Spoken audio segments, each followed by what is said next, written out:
Odisha vigilance एमिति दुईटी काम कर जाको एबे सबुआडे प्रशंसा करा जाउची। फास्ट काम होउची एई व्यक्तिर नाम होउची बैकुंठ नाथ सरंगी, जे कि ओडिशा गवर्नमेंट तरफरु चीफ इंजीनियर भाबरे पोस्टिंग होइतला। तार काम थला ग्रामीण जगह रास्ता बनैबा, किंतु ए ऑफिसर कोन करतला रास्ता बनैया जगह बहुत सारा फ्रॉड करितला, जहा फल से बहुत सारा पैसा भी कमेइतला।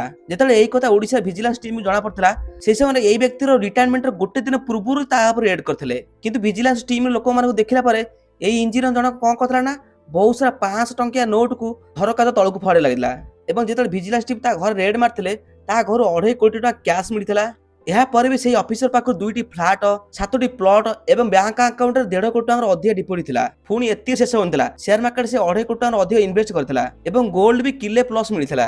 ଏହା ଗୋଟେ ଓଡିଶା ଭିଜିଲାନ୍ସ ଟିମର ଗୋଟେ ବହୁତ ବଡ଼ କାମ। ଆଉ ଗୋଟେ ଘଟଣା ହେଉଛି ତ୍ରିପୁରାର ଜଣେ ଲୋକ ଆଇଏଏସ୍ ର ପୋଷ୍ଟିଂ ଓଡିଶା କଳାହାଣ୍ଡିରେ ପାଇଥିଲା, କିନ୍ତୁ ଏ ଆଇଏଏସ୍ ଅଫିସର କଣ କରିଥିଲା ଆପଣ ଜାଣିଛନ୍ତି? କଳାହାଣ୍ଡିର ଲୋକାଲ ବିଜନେସ ମାନଙ୍କୁ କହିଥିଲା ଯେ তুমি যদি বিজনেস কর তাহলে তুমি মতে 20 লক্ষ টাকা দিও আগে, যদি তুমি ন দেব তাহলে ମୁଁ ତୁମ ବିଜନେସକୁ ଯେମିତି ପ୍ରକାର ହଉ ବନ୍ଦ କରିଦେବି।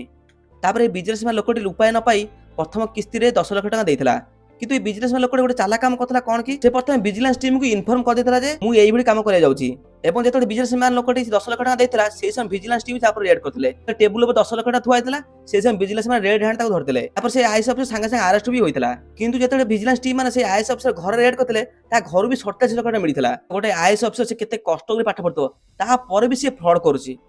ଏ କଣ ଚାଲିଛି ଦୁନିଆ ତା ଜଣା ନାହିଁ।